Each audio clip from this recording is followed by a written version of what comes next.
बिस्मिल्लाहिर्रहमानिर्रहीम। अस्सलाम वालेकुम। कैसे हो बच्चों? उम्मीद करती हूँ खैरियत से होगे। भाई लास्ट वीडियो में हमने फैक्टर्स के बारे में डिटेल से जान लिया था कि फैक्टर्स क्या होते हैं। आज हम पेज नंबर 30 के ऊपर कुछ प्रैक्टिस क्वेश्चंस करेंगे ताकि आपको मज़ीद क्लियर हो जाए कि फैक्टर्स हम किस तरह से फाइंड आउट करते हैं। सबसे पहले हम बात करते हैं पार्ट ए 15 की। ठीक है, तो बच्चों ये हमारे पास एक ऑड नंबर है, इसका मतलब है कि ये हमारे पास 2 के टेबल में तो नहीं आएगा। सबसे पहले हम स्टार्ट करेंगे 1 से, क्योंकि 1 तो हर एक का फैक्टर होता है, तो हमने 1 तो हर एक में लिख दिया। ठीक है, उसके बाद फिर हमने कहा कि भाई हमारे पास कौन कौन से इवन नंबर्स हैं, तो सिर्फ इवन नंबर्स होते हैं जो 2 के टेबल में आते हैं। तो हमने कहा कि भाई ये 48 और 80 हमारे पास इवन नंबर्स हैं, इसका मतलब है इन दोनों के फैक्टर्स हमारे पास 2 होंगे। लेकिन जब बात आती है 3 की, तो 3 को हम कैसे चेक करते हैं कि 3 किस किस के टेबल में आता है, 3 के टेबल में कौन कौन सा नंबर आता है। इसके लिए एक सिंपल सी ट्रिक याद रखो बच्चों, जितने भी डिजिट्स आपको दिए हुए हैं इन सबको आपने प्लस करना है और फिर देखना है आपका आंसर क्या आता है। अब जैसे मैंने 1 और 5 को प्लस किया, मेरे पास आ गया 6। 3 के टेबल में 6 आता है, तो 3 के टेबल में 15 भी डेफिनेटली आएगा। 3 5 जार 15, 48, 4 + 8 करो, क्या आंसर आता है? 12। 3 के टेबल में 12 भी आता है, तो इसका मतलब है 3 के टेबल में 48 भी आएगा। हमने कहा ये लो भाई 3 का फैक्टर हमारे पास 3 हमारे पास 48 का भी फैक्टर है। 6 + 3 कितना होता है? 9 होता है। 3 के टेबल में 9 भी आता है, तो हमने कहा लो ये भी आ गया यहाँ पर। उसके बाद 8 + 0 8 होता है, 3 के टेबल में 8 नहीं आता, इसका मतलब है कि 80 का फैक्टर 3 नहीं है। तो ये देखा आपने, अगर ये ट्रिक आप याद कर लेते हैं तो आपके लिए कितना सिंपल हो जाएगा। यहाँ पर 3 के जो है वो जितने भी आपको यहाँ पर मल्टीपल्स दिए जाएंगे तो आप उनका फैक्टर आराम से निकाल पाएंगे। उसके बाद दोबारा से 4 की बारी आती है, तो ऑड नंबर्स को तो साइड में कर दो 4 के टेबल में, क्योंकि जितने भी इवन नंबर्स हैं उनके टेबल में ऑड नंबर कभी नहीं आ सकता। तो 4 के टेबल में 15 नहीं आ सकता, 63 नहीं आ सकता, बच गया 48 और 80। तो 4 1 4, 4 2 8। यहीं से आप देख सकते हैं बगैर लंबी कैलकुलेशन के कि 4 के टेबल में 48 आएगा, तो हमने यहाँ पर कर दिया। और इसके बाद 80, तो 4 2 8 होता है, 4 0 0, ये भी कंप्लीटली डिवाइड हो रहा है, तो ये भी 4 के टेबल में आ जाएगा। उसके बाद 5 के टेबल की ट्रिक क्या है? या तो लास्ट में 5 हो और या लास्ट डिजिट आपका 0 हो, तभी वो नंबर 5 के टेबल में आएगा, वरना वो 5 के टेबल में नहीं आएगा। तो इसका मतलब है 15 5 के टेबल में आता है और 80 भी 5 के टेबल में आता है, लेकिन 48 और 63 5 के टेबल में नहीं आ सकता। उसके बाद बात कर लेते हैं 6 के टेबल की, तो यहाँ पर हमारे पास 6 के टेबल में 63 और 15 तो नहीं आ सकता। अब बात कर लेते हैं 48 और 80 की, तो 6 के टेबल में क्या स्टूडेंट्स हमारे पास हमें ये चेक करना पड़ेगा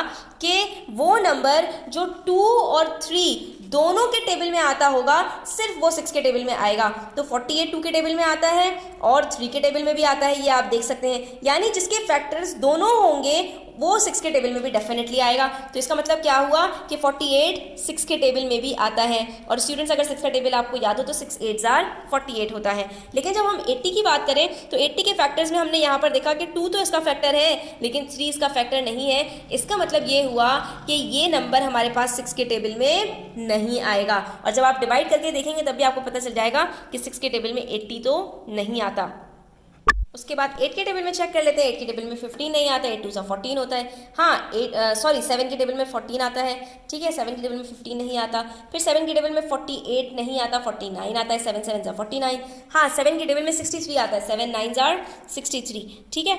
और उसके बाद 7 के टेबल में 80 भी नहीं आता, 7 11 जा 77 होता है, और फिर 84 आता है, 80 नहीं आता।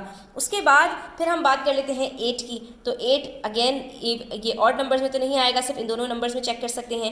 8 6 जार 48 होता है और 8 10 जार 80 होता है, तो ये दोनों 8 के टेबल में तो आते हैं। उसके बाद 9 के टेबल के अंदर, 9 के टेबल में हमें ये बात पता है, उसकी एक ट्रिक है हमारे पास कि दोनों डिजिट्स को हम ऐड करते हैं, आंसर 9 आना चाहिए।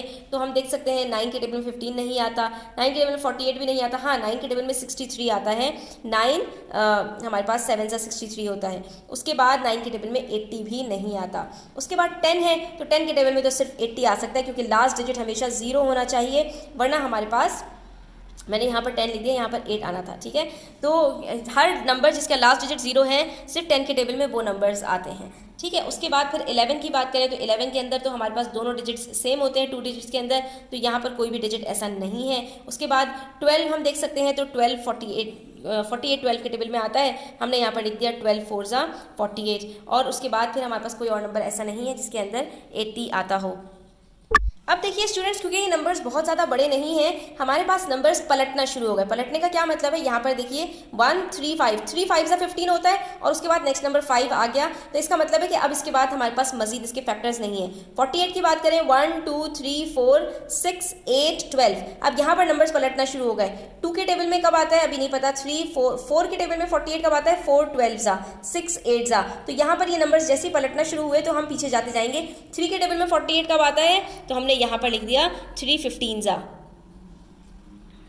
सॉरी 3 इंटू 16 हमारे पास। तो उसके बाद फिर 2 है, तो 2 के टेबल में 48 कब आता है, 2 इंटू 24 जार, और 1 के टेबल में कब आता है, 1 इंटू 48 जार। ठीक है, तो ये हमारे पास यहाँ पर फैक्टर्स जैसे ही पलटना शुरू हो जाएंगे, जैसे ही वो डिजिट आएगा तो हम बस उसके बाद फिर मजीद कैलकुलेशंस करने की जरूरत नहीं। जो नंबर्स हमें ऑलरेडी दिए हुए हम ये देखेंगे किस नंबर से मल्टीप्लाई करने से ये हमें आंसर आ रहा है, तो हम वही सारे नंबर्स लिख देंगे। इसी तरह से यहाँ पर देखिए 1 3 7 9, 7 9 जार 63 होता है, तो इसका मतलब है हम वापस चले जाएंगे। 3 के टेबल में 63 कब आता है, 3 2 जार 6, 3 1 जार 3, 3 21 जार 63, और उसके बाद 1 है तो 1 इंटू 63, ये हमारे यहाँ पर फैक्टर्स कंप्लीट हो जाएंगे। 80 की बात कर लें, 80 में भी हमारे ये डिजिट्स पलटना शुरू हो गए, 1 2 4 5 8 10, 8 10 जार 80 होता है, तो इसका मतलब है कि अब ये 8 और 10 दोनों आ चुके हैं, तो अब ये हम यहाँ पर चेक करेंगे। 5 के टेबल में 80 कब आता है, तो 5 के टेबल में 5 1 जार 5, 5 6 जार 30, 5 16 जार। 4 के टेबल में 80 कब आता है, 4 20 जार। 2 के टेबल में कब आता है, 2 40 जार, और 1 के टेबल में कब आता है, 1 80 जार। ठीक है, तो ये हमारे पास यहाँ पर सारे नंबर्स कवर हो गए। उसके बाद नेक्स्ट क्वेश्चन हमारे पास बहुत सिंपल है। स्टूडेंट्स हमसे कह रहे हैं what are the common factors of each pair of numbers 4 and 12, 15 and 20। तो यहाँ पर हमने सबसे पहले इसके फैक्टर्स निकाल लिए। 4 के फैक्टर्स हमारे पास सिर्फ 3 हैं, 12 के फैक्टर्स सिर्फ 6 हैं। इसमें से देखेंगे कौन कौन से कॉमन हैं, 1 2 और 4, ये तीनों जो 4 के फैक्टर्स हैं ये दोनों में आ रहे हैं, तो हमने लिख दिया कि भाई इनके कॉमन फैक्टर्स 1 2 4 हो गए। इसी तरह 15 के फैक्टर्स हमने बता दिए 1 3 5 और 15। 20 के फैक्टर्स 1 2 4 5 10 और 20। तो अब इसमें से आप मुझे कमेंट सेक्शन में बताएंगे कि हमारे पास कौन कौन से कॉमन फैक्टर्स हैं। ठीक है, वीडियो यहीं पर आज एंड करते हैं अपना लेसन। इंशाल्लाह नेक्स्ट लेसन के अंदर हम मल्टीपल सीखेंगे। तो वीडियो अच्छी लगी हो तो लाइक कीजिएगा, अपने फ्रेंड्स के साथ शेयर कीजिएगा, चैनल सब्सक्राइब नहीं किया तो सब्सक्राइब कर लीजिए। अपना ख्याल रखिएगा, अल्लाह हाफिज़।